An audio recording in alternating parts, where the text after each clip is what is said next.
Hello everyone, and welcome back to Axiom, where we share, discuss, and practice ways of living a happier and more fulfilled life. I'm Ryan, and today we'll begin with the first and most important installment of our program. Chapter 1, The Mind. For obvious reasons, the mind is the most important thing in anyone's life.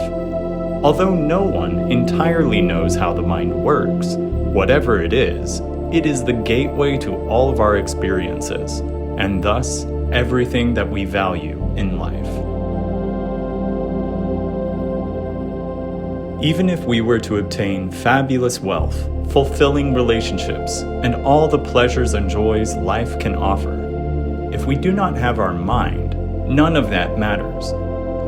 Therefore, having a good understanding of what your mind is should be one of the single most beneficial tasks anyone can pursue.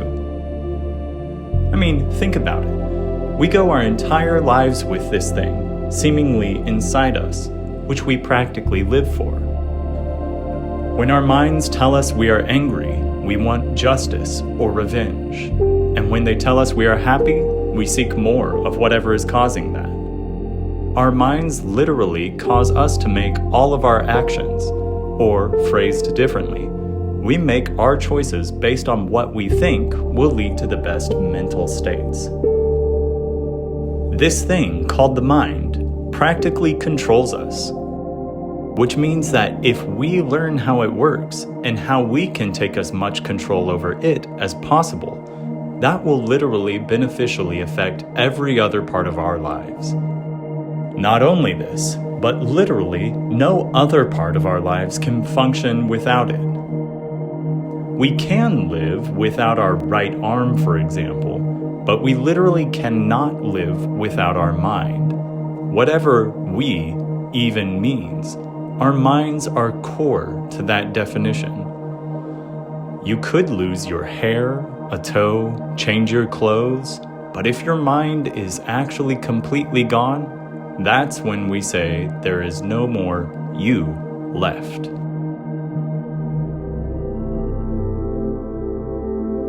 We usually hear three terms used somewhat interchangeably when speaking about the mind. First, you obviously have the mind, which often refers to the thinking portion of an individual. That which makes plans, solves puzzles, and tries to decide if watching just one more episode of Netflix is worth losing a few minutes of sleep. Then you have the brain, which we usually connect with science experiments. Something like, hey, did you see the study that says if you poke a part of someone's brain, it triggers memories of their childhood home? The brain obviously has an extremely close connection with the mind. So much so that they may even be the same thing. And last is the soul. This one is usually used to describe deep emotions, the things which really motivate us in life. Or existential moments that we have in life. Standing on a mountaintop, enjoying a beautiful day at the beach with those you love, singing songs around a campfire. These moments are often deemed too profound or valuable to be conflated with something as apparently crude as the brain, and it's reserved specifically for the core experiences we have. There's much debate over how these terms should be used, or even if some of them should be used. For instance, very scientifically minded people may prefer never to use the term soul at all, for concern it may teach inaccurate psychology. Others may want to minimize the brain's impact on individuals, arguing rather that the internal experience is all we should be focused on.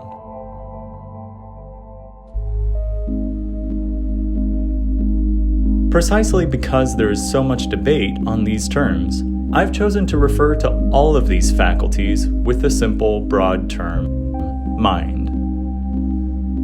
I've not yet encountered any group of people, scientists or not, who argue that the mind itself does not exist. Now, whether the mind is a purely neurological, physical, or predetermined phenomenon is a topic we'll explore later. But safe to say for now, I believe referring to humans, and more specifically, you, as a mind at your core, is the most accurate and agreeable term we have on hand. That's why we are beginning our program here. So what exactly is the mind? In a nutshell, the mind is what you truly are. All the thoughts, emotions, projections, impressions, calculations, actions, beliefs, desires, reactions, these are the things which truly make up a person. And all of these things are part of what we call the mind. Take a second and try to think of some more functions you could list that the mind does. Maybe perceive the five senses, balance priorities, compare gym memberships. The list really can be endless. But what's interesting is that for each one of these actions, there are similarities. For every one of these things we listed, the mind first has to make assumptions and then hypothesize how those could potentially be combined. For instance, if I notice a gym membership is cheap, offers tons of amenities, and is right next to my house, I will nearly automatically choose that gym over one that is the same except far away. Here, the assumption is that if something is less effort for the exact same quality, then that's the better option to take. Now, people certainly still debate whether or not this is sound reasoning. People may say that you should try hard things and maybe explore parts of the city you wouldn't have otherwise seen by registering for the gym that was further away. Others might say it's almost entirely a question of quality, and you shouldn't prioritize distance or cost. Pay whatever it takes for your sauna time. Today's episode is not trying to answer these questions. Today's point is solely to show that we make our decisions based on other assumptions. And those assumptions are based on other assumptions, and those on others, and it keeps going on and on. Like, I might say I shouldn't get a tiger as a pet because I'm unfamiliar with tigers and it might bite me. Well, this assumes that getting bit is bad. That assumes that pain is bad. And that assumes that I have reliable past experience to know I want to avoid pain. So how far do these links go in the chain of reasoning? Is it endless? Or is there some point at which there are ideas which literally everyone has and literally everyone can't not have? Like in the example of the tiger, some people may think it's a great idea for me to get a tiger, so we might disagree there. But we would probably all agree that getting bit is bad, or that pain is bad, or that we've had reliable enough past experience to know that blah blah blah. So is there any assumption way back there that we all can agree on? Maybe if we found what every person in the world does agree about, we could try to build our ideas from there. A famous person in history who tried this was René Descartes. He tried to find any idea that he knew must be true. He thought maybe he could know if it's cold outside. But then he could be sick, so his body temperature might be tricking him. Maybe he could be sure he enjoyed riding horses. Well, maybe he was dreaming every time he thought he rode a horse. He thought about everything in the world and realized maybe an evil demon could be making him hallucinate his entire life.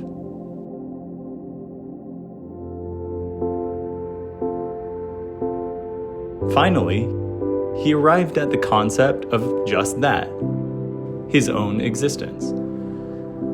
He then popularized the phrase, "I think, therefore I am," thinking that if the demon could trick his mind, the very act of his mind being tricked would at least prove that his mind exists at all. At Axiom, we're taking a similar approach, albeit maybe a little refined. While Descartes was satisfied with his answer, there are several who love to prod further and ask, "Well, Descartes, how do you know you even think? Perhaps the thoughts are an illusion. The questioning will continue all the way until there can be a base idea that is unquestionable with our linguistic capabilities. For anything at all to be known for certain, then that something must be real. Otherwise, that thing is not truly known. Therefore, if anything at all can be known for certain, it is in fact that something is real. That something at all actually exists. Whatever it is, whatever label or labels we put on it, whether it's in our own mind, our feelings, the world, the universe, or the illusion of any of these things, it must be true that something is real. This is the first thought any thinking being can have. Before it labels its first thought or its first impression, it first notices that something exists at all. Maybe it's the coldness of the womb before birth. Maybe it's the pain during birth. But before your mind even knew what to call anything, it began sensing that something was here, in existence. Something is real. Sometimes we have fun playing with the hypothetical that nothing is real, and these can be productive thought exercises, but our actions obviously prove that we believe there is a world to interact with. Everyone who ever questions if anything at all is real, then walks away, believes there is ground to walk on. So there we have it. We've just identified the concept that, to the best of our knowledge, we can't not be correct about. Something, whatever it is, must be here, must be real. Now obviously it deserves saying that this is pretty common sense. It's not usual for people to wander through downtown streets questioning if anything at all really exists. The businessman late for his meeting doesn't need to spend any time being reassured about the existence of the universe. People don't generally need a manual about basic reality in order to make progress in life. No, the main use of this lesson is to show you that, without a doubt, your mind actually functions right, at least in one aspect. There is something that you can know and can take all the way to the bank. You literally cannot be wrong about it. There's no religion, no philosophy, no political organization, no group, no movement, which disagrees with this concept. While some come close, no one is actually arguing that nothing at all exists. And the best part? It's literally impossible not to believe. Sure, some may say they believe nothing exists, but again, as soon as they take their next step, their next breath for that matter, they show they also believe in the ground beneath their feet or the air in their lungs. And let's think about the opposite for a second. If the concept were not true, that something at all is real, nothing else in life could possibly make sense. It would mean that all our minds are completely dysfunctional. Every premise we could use in any argument is completely false. And if nothing at all was real, we could never know that, because there would not even be that truth to know. So the point is not actually so much that it's absolutely certainly true that something is real, but rather that our minds do not seem capable at all of operating under any other option. Heck, maybe it's true that 2 + 2 = 7. But if this is true, our minds certainly aren't capable of comprehending that. And as long as we're stuck with the minds we have, operating by their terms seems to be all we can do, and all that even matters. Now imagine if all of our reasoning could be as sure as this idea. Imagine if every decision you ever made you could make with such absolute confidence as knowing that something is real at all. Every job offer you ever took, every political opinion, every idea for a date, every word that ever came out of your mouth. What if you could be sure that all of these were as correct as believing something exists. Well, I don't want to pretend that I'm much better than average at achieving this. I make tons of mistakes, and honestly, people might say I make even more than average. But one thing I do know is that if we are to improve our lives by improving the decisions we make, it can only benefit us to gain a more accurate understanding of all of our assumptions. So, assuming that we're agreed that something is real, let's answer the usual next question, and that's, how do you know that something is real? This reminds me of my 5-year-old piano student who, when I ask him how he knows a note on the page is middle C, he always says, I just know it. Our intuition really is good enough to get us through most of our decisions in life, like yanking your hand off of a hot stove or deciding to stay inside on a hot day. But when pressed about important decisions, like if a murder suspect is really guilty or innocent, simply asserting, I just know, doesn't give us the confidence that we're looking for. But how else could we answer the question? How do we know something exists at all? Well, one surprisingly simple answer could simply be to describe the process of knowing. If the question is asking how something is known, it should suffice to answer with how things are known. So we could just answer by saying, this is known by a mind making the correct perception that something is real. And making a correct perception is as good a definition as any for what knowledge is. From there, we can define what perceptions and even minds are. Based on our answer to the question of how we know anything is real, we can glean a lot of information already.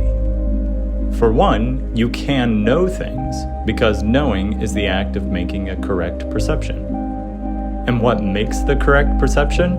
Your mind. And what is a perception? It's the interpretation of impressions by the mind. So after we concluded that something exists, we already have even more information through our answer. We know you have a mind, and that minds make perceptions. And since we've defined perceptions as interpretations of impressions, we can define impressions as information that the mind receives. Now again, there are several people on every side of this debate.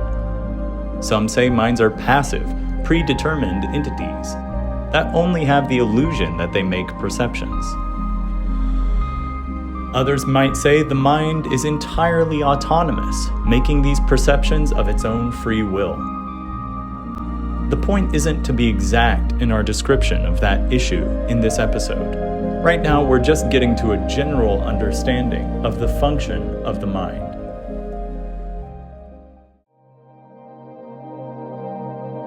Now look at what we have already done. We have just gone over the bedrock of all philosophy, all law, all health, entertainment, sports, musicianship, business, relationships, gardening. Literally everything. We've found the adamant foundation starting point for all of these things. Perception, the very core of a mind. Without perception, nothing else happens. And without confidence in our perception, we wouldn't make a single action. We are born with confidence in our perception because we have a core idea which we literally cannot be wrong about, that something is real. Knowing we can have at least some confidence in our own mind is a critical step in philosophy. It means there are answers.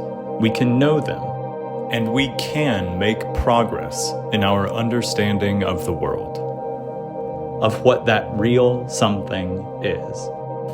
Even if you find yourself unconfident in your own mental abilities, if you think you're stupid or don't understand things well, you can always take comfort in knowing there's at least a part of your mind that's working correctly and is capable of getting you what you want.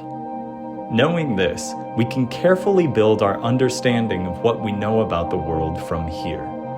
We have begun at the most solid point of knowledge possible. This is the thing you can't not know. You can't not believe that something is real, or that your mind can make correct perceptions.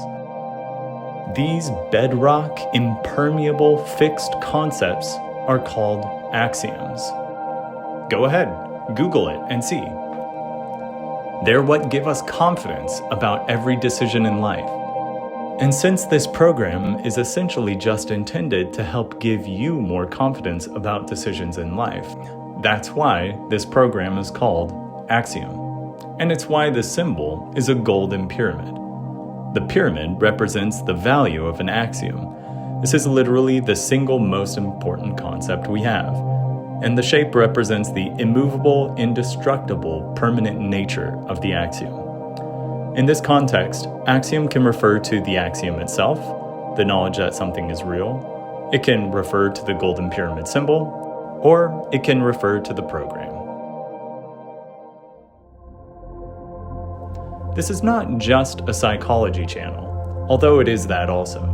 But in the coming months, and maybe even years, we will delve into sociology, health, history, religion, politics, economics, science, entertainment, technology, and much more. But these won't be random installments.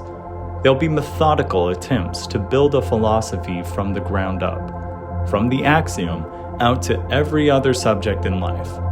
What is established in any previous episode should be consistent with a future episode, with all subjects covered being based on well-grounded concepts as much as possible. Today we covered the basic function of the mind, perception.